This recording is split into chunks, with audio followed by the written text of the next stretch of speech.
Assalamu alaikum. This is Mongra Singh welcoming you to the English news from Btv-Chattogram. Let's begin with the top stories. A Prime Minister Tarique Rahman directs to expedite opening of Hazrat Shahjalal International Airports third terminal.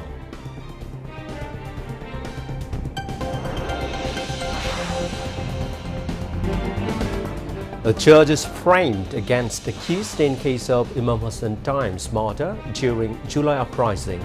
The testimony to begin on March 29.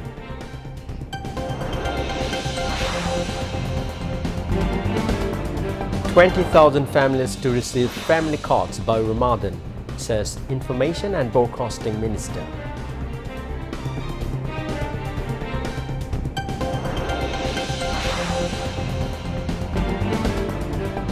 A free door-to-door waste collection starting from March 1st, announces City Mayor Dr. Shahjalal International.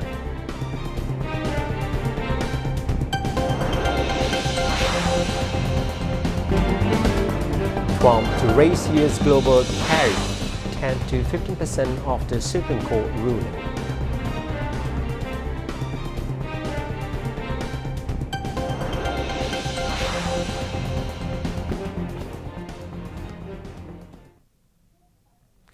Viewers, those were the top stories. Now, moving on to the details.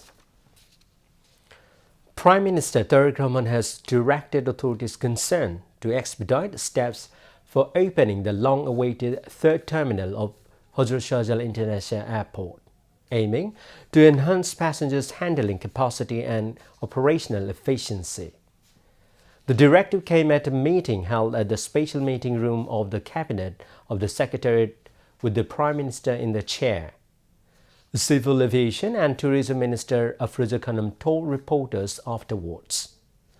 The Finance and Planning Minister Amir Khosrow Mahmood Chaudhary, State Minister for Civil Aviation and Tourism M. Rashiduzzaman Millat, and Chairman of the Civil Aviation Authority of Bangladesh Air Vice Marshal Mohammad Mustafa Mahmood Siddiq, among others, attended the meeting. The Civil Aviation Minister said the Prime Minister has instructed the authorities to take necessary measures so that the third terminal can be made operational at the earliest. A Saudi ambassador to Bangladesh, Dr. Abdullah Jafar H. bin Abiyah, paid a courtesy call on Prime Minister Tarique Rahman. He met the Premier at the Cabinet Division in the Bangladesh Secretariat in the capital. During the meeting, they discussed existing friendly relations and the issues of mutual interest between the two Muslim countries.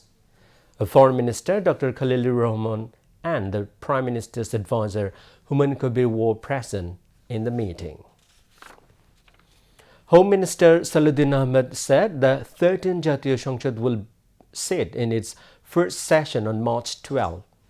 Home Minister said this reporters after a meeting with Prime Minister Tarique Rahman at the Bangladesh Secretariat in the capital.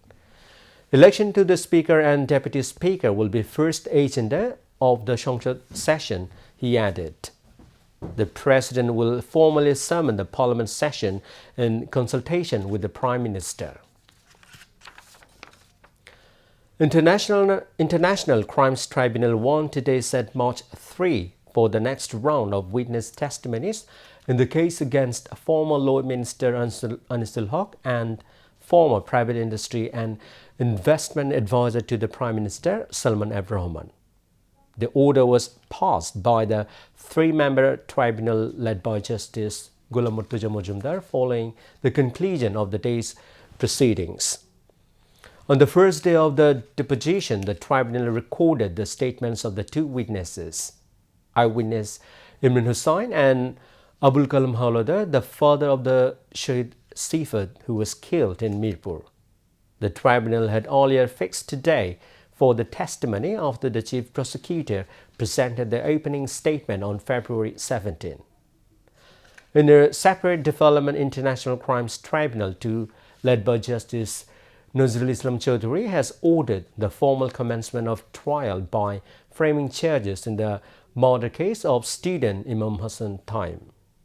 Time was killed in the Jatrabari area during the July mass uprising. The tribunal has scheduled March 29 for the prosecution's opening statement and the start of witness testimonies in this case. The same tribunal also heard defense testimonies in the case against Jatiyo Samajtantrik Dal President Hassanul Haq Inu.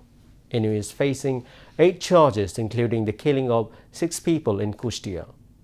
Shariful Kabir Shopon, a Jashid leader, testified today as the first defense witness.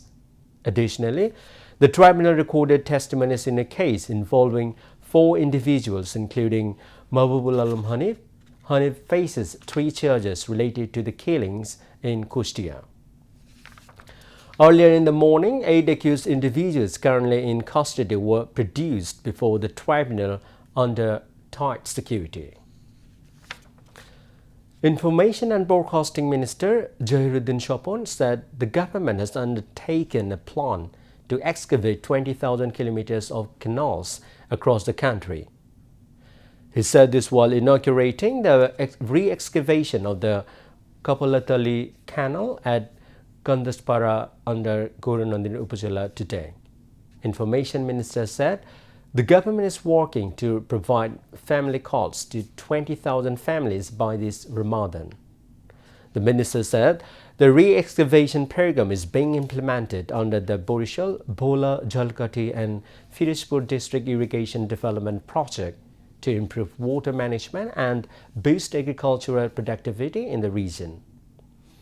Alongside canal restoration, a tree plantation drive has also been launched as part of the government's afforestation efforts, he said, adding that the activities would be further intensified.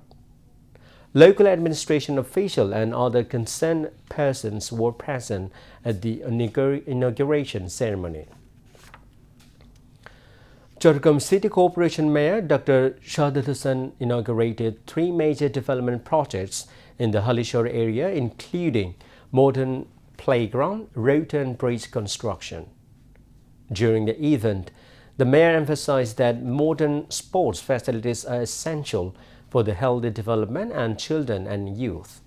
He also announced that door-to-door garbage collection services will be provided free of charge starting March 1st as part of the city's effort to enhance civic amenities. As the holy month of Ramadan progresses, the culinary landscape of Chattogram has undergone a vibrant transformation. The streets of Kotis are currently a haven for food lovers, featuring traditional favorites such as halim, kebab, chola, piaju and beguni, alongside a colorful assortment of fruits. While the variety is undeniable, experts emphasize that the real challenge for devotees is finding food that is both pure and high in nutritional value. A nutritionist point out that the primary goal of Ramadan meals should be to replenish the body's energy and meet its daily caloric requirements. A well-planned diet is essential to reduce the fatigue and physical exhaustion that can occur during the day-long fast. Medical professionals advise diabetic patients to be extra cautious with their carbohydrate intake and portion sizes to ensure their religious observance does not lead to a health crisis.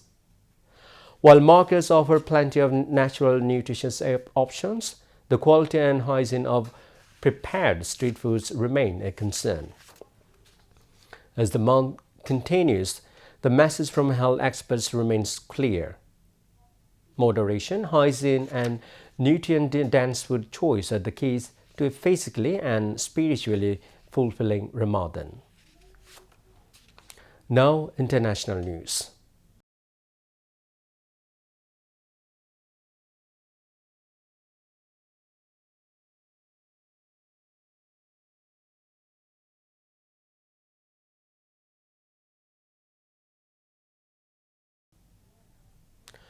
U.S. President Donald Trump has said that he will impose global tariffs of 15% as he continued to rail against a Supreme Court ruling that struck down his previous import taxes.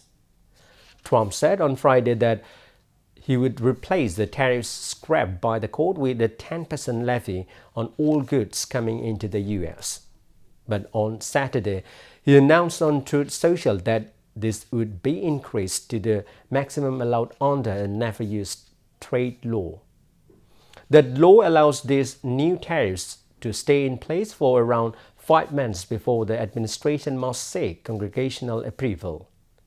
The 10% tariffs were set to come into force on Tuesday, 24 February. It's unclear if the increased 15% would also be imposed starting then. The new 15% tax rate, a temporary solution under Section 122 of the 1974 Trade Act, raises questions for countries such as the UK and Australia, which had agreed a 10% tariff deal with the US. Trump said his administration had reached the decision to raise the levy following a review of the Supreme Court's ridiculous, poorly written, and extraordinarily anti-American decision on tariffs issued yesterday. United States Ambassador to Israel Mike Huckabee has triggered an avalanche of criticism from Arab and Muslim countries after suggesting Israel has a right to expand its territory across a large swath of the Middle East. Huckabee delivered the remarks during a sit-down interview with U.S. commentator Tucker Carlson as he was pressed about the geographical borders of Israel. Huckabee said it would be fine if Israel took it all. Such territory would encompass modern-day Lebanon, Syria, Jordan, and parts of Saudi Arabia. Huckabee's comments sparked immediate backlash from neighboring Egypt and Jordan, Saudi Arabia, the Organization of the Islamic Cooperation, and the League of Arab States, which in separate statements called them extremist provocative. Egypt's Ministry of Foreign Affairs called their remarks a blatant violation of international law, adding that Israel has no sovereignty over the occupied Palestinian territory or other Arab lands. Jordan's foreign ministry dismissed them as absurd and provocative, a violation of diplomatic norms. Statements of this nature, extremist and lacking any sound basis, serve only to inflame sentiments and strike religious and national emotions, the League of Arab States also said in a statement.